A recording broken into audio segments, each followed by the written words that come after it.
Let's head to the United States now. Donald Trump has announced plans to send thousands of illegal migrants to Guantanamo Bay. Today, I'm also signing an executive order to instruct the Departments of Defense and Homeland Security to begin preparing the 30,000-person migrant facility at Guantanamo Bay. Some of them are so bad we don't even trust the countries to hold them because we don't want them coming back. Let's bring in my panel, Sky News contributor Kosha Garda, past chair of Parliament's Foreign Affairs and Defence Committee, Michael Danby. Well, Gitmo, Michael, he's not mucking around, is he? 30,000 beds will be readied. We learnt this week about the plane load that he sent to Colombia. There was a toing and fraying with the Colombians. Eventually it lands. He threatened tariffs if they didn't let it land. He's serious. He is, and I think most Americans will support him, like most Australians supported people being housed who are much less bad people than the ones he's talking about in Manus and Nauru. Now, I can't understand the Democratic strategy. I'm with James Carville. Stop defending all of these murderers and rapists and send them to Colombia or send them to Gitmo. I think in the end he won't send 30,000 there because it's very expensive to house them so far away from the United States. But we've seen some of the tracking data already. So if this was a presentations at the border pre-Trump, it's now like that. I mean, the graph is just literally dropped off. Yes. It's extraordinary. And reporters who've been embedded at the border for years and years under multiple presidencies are saying and reporting that they've never seen it that low. It ebbs and flows. It was definitely low in Trump's first term, but this is almost close to zero. There's all this video surfacing of people that have tried to come in, and now the border is militarized. There's so many agents there. They're running right back and warning others, don't come in. So that has definitely stemmed the tide. The issue now is the criminal ones, and then the ones who aren't violent criminals, but they are criminals because they broke the law to enter, and people who've been there for years and years.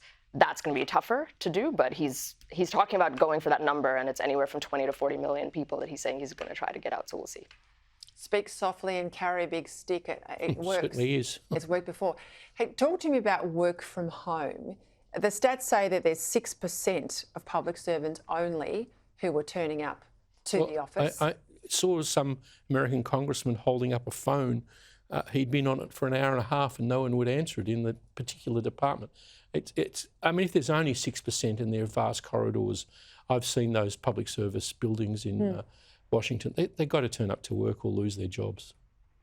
Well, he's saying that he's going to pay them out, get rid of them, make the public service smaller, drain the swamp. It's all a good thing. Hey, very quickly, there's been an invitation to Prime Minister Netanyahu to come to Washington. And I'm looking at the date, it's imminent, it's next week.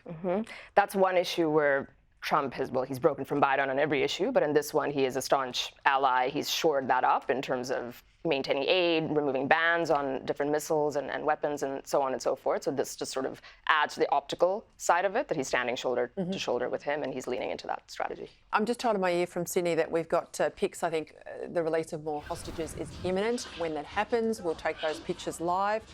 That is a good day, although my skin crawls when I look at some of the people the hostages have to walk past and some who will be let out of the prisons, Michael. Shocking. But Netanyahu's meeting with Trump will be watched in Tehran very closely because unlike the ABC, both the Ayatollahs and Trump understand that this has been a seven-front war orchestrated by Tehran. It's not just Gaza. Those terrible scenes that we're talking about in Gaza, releasing those hostages and making use of them, the Iranians remember two facts that Trump knows very well. One, that all of Iran's air defence were destroyed in October, and there's a squadron of heavy bombers sitting in Qatar in the American air base there with the big bombs that can destroy the nuclear facilities in Iran. So all that Donald has to do is agree with Netanyahu when that happens.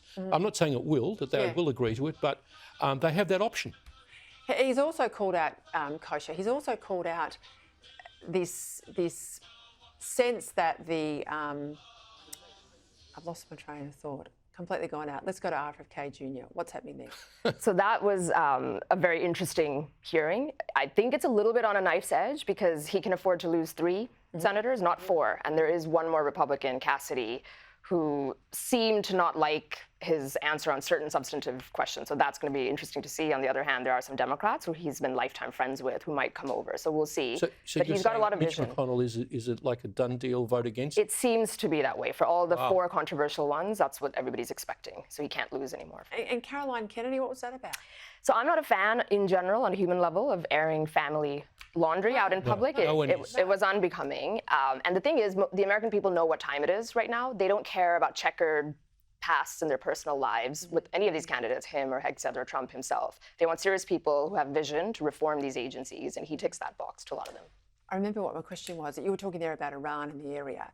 Trump is alive to the fact that most Arab countries in the region are not wanting to take any of these refugees, so-called refugees out of Gaza. They do not want the Gazans in their borders. We saw that very early on with the Egyptians and others. And he's calling on them to do more heavy lifting in the region. That will expose exactly the play that's going on, that no one in the region, settled countries with their Islamic populations in check, do not want these radicals, do they, Michael? Well, they don't. They fear them. And they're coming here, though. Given what's happened in Lebanon in the 1990s, given what happened in Jordan in the 1970s. So it's very revealing. But again, you'll never hear it in the narrative from our billion-dollar paid ABC. You've just got John Lyons over there sympathetically interviewing people who are prisoners, doesn't ask them what their sentences were or what they were for. You know, murder of 7 people. Oh, are you a released prisoner? And the Prime Minister, you know, your side of politics still will not rule out these prisoners, Absolutely. released prisoners, ending up in Australia. He should rule it out because it makes the Australian Well, the fact he people hasn't afraid. tells me everything, Michael. Got to leave it there.